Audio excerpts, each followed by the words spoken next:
So I'm going to continue to glue these pieces all on, and I'll be right back.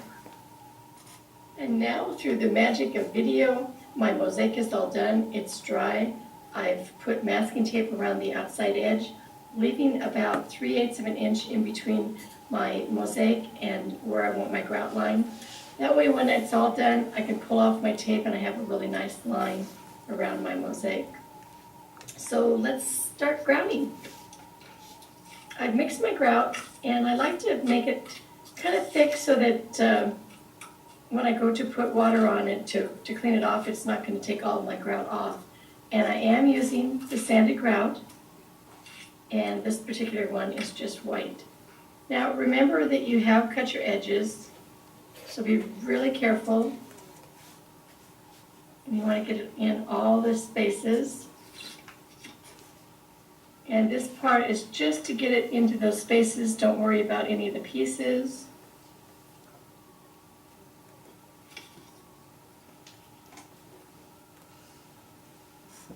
And everything will be cleaned off afterwards.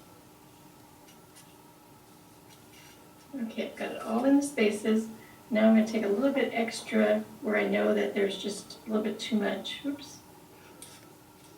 And I just take a soft sponge and put it in the water and take out as much water as you possibly can out of the sponge, because again, you don't want to put more water into the grout. And you just start to very carefully go over, see how it's coming up. You see the mosaic underneath. And all this process is just smoothing out the grout. Again, we're going to clean off the pieces in just a little bit. Just cleaning off the grout. Squeeze as much as you can get off. There's a couple areas here I can see I have a little hole, so I'm going to make sure I get some grout back over into there and there, and go around where I want my grout on the outside edge, smoothing it out.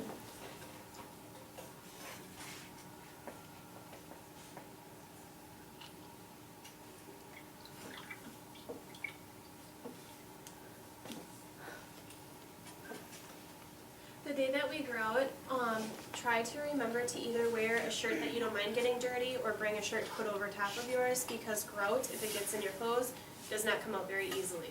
Okay, so I don't want you guys to ruin your clothes or anything. So I'll let you know when we're doing it for sure. I think I've almost got what I want. And don't worry about your letters either, because we'll clean those up at the end too. So I'm going to let this sit just for a few minutes, and then I'll be right back and we'll take the tape off.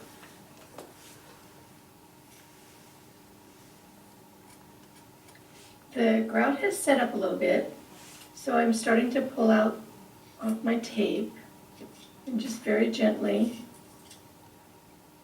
pull off the tape.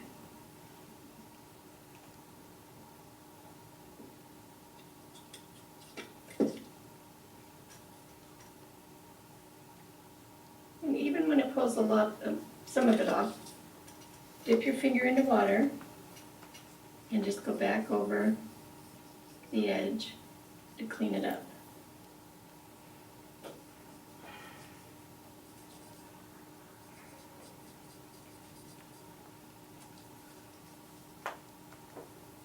Now at this point you can either put a hairdryer on the tiles, or you can just let it dry overnight.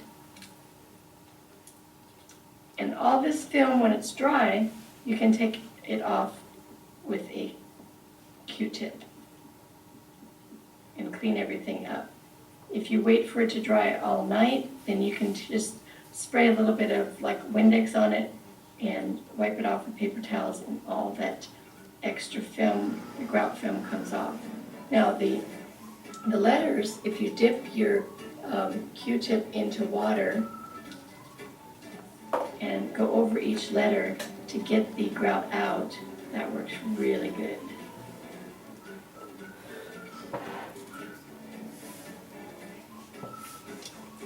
Now, we know that this is probably going to go outside. It'd be art, garden art, or sometimes I use it for holding the door open. So what you're going to do when it's all dry, within about 48 hours, you're going to put a tile sealer on it.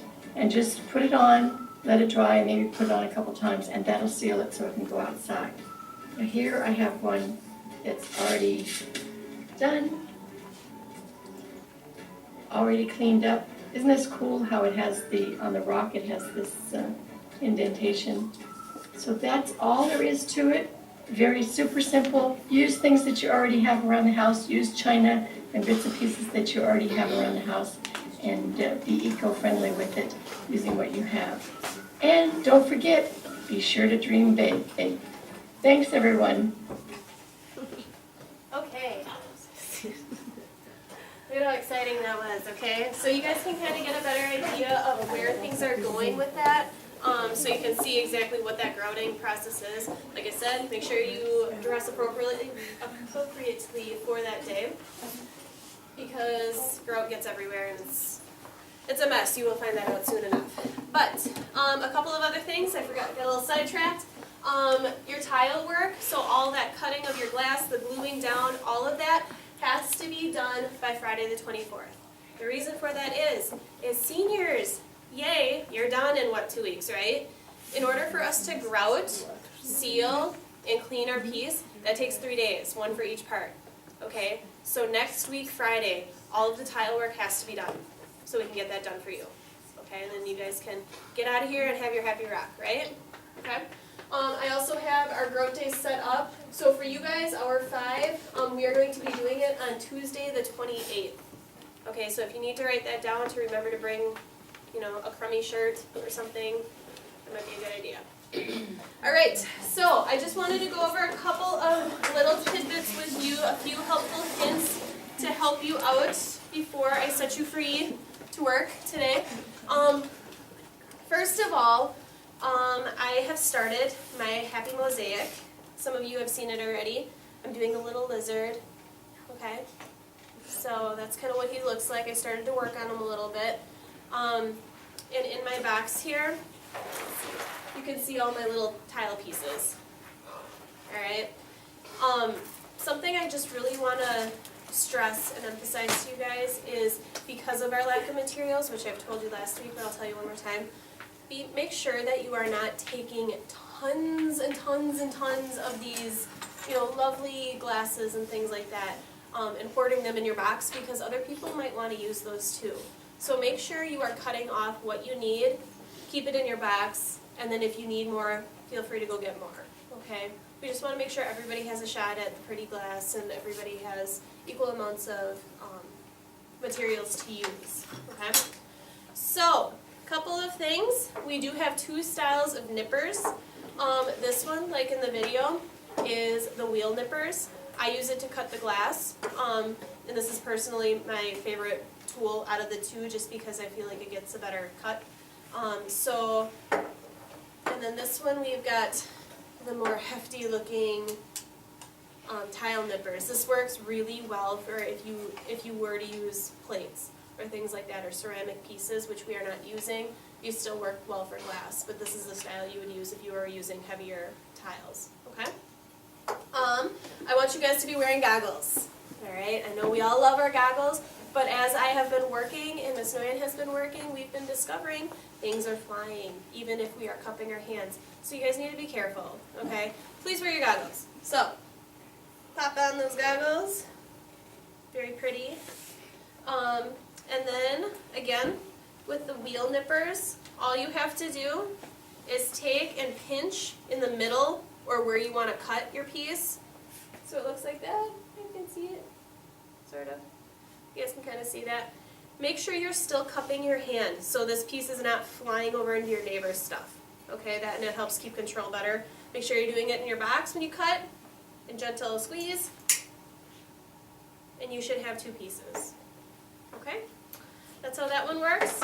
For the tile nippers, this works a little bit differently. You don't put your piece in the middle like this, okay? It won't work.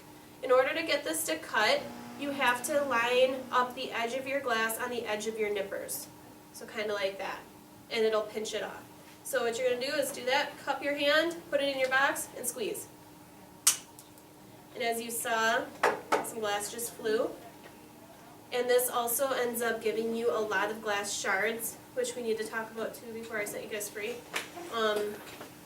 These little glass pieces are very pointy, they are terrible, and they are picky. So if you get a glass sliver in your hand, make sure you get that out right away so it doesn't get pushed further in your hand.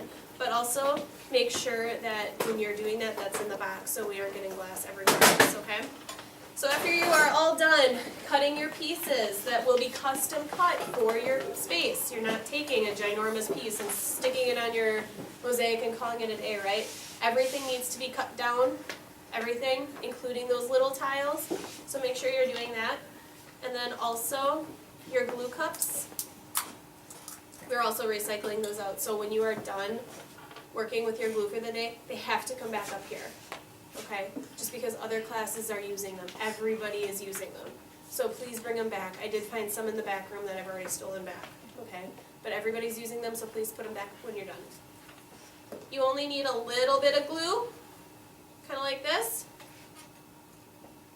And then you will choose your lucky piece of glass. I'll do a orange one. And you just need to put it on the back of your tile.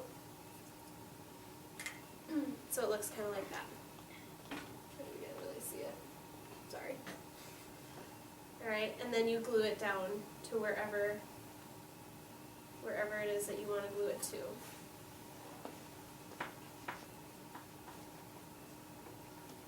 I have a question. Yes? For bigger pieces, do you want us to, like, not like too big, but like for bigger pieces, do you want us to put the glue on the glass and on the rock? Nope, just on your glass pieces. Yep. Okay, so that's how you go ahead and glue them down. Make sure when you are gluing down those pieces, that's something I noticed she missed in the video, is make sure you leave some spaces in between each of your tiles or in between your glass, because that's where all that grout goes. That's why we grout in the first place. So that grout gets shoved in between all those cracks and those spaces. And that's what permanently glues everything down. As far as that goes, that's all you have to do when you're done with the glue. Like I said, cap it, put it back over here so others can use it.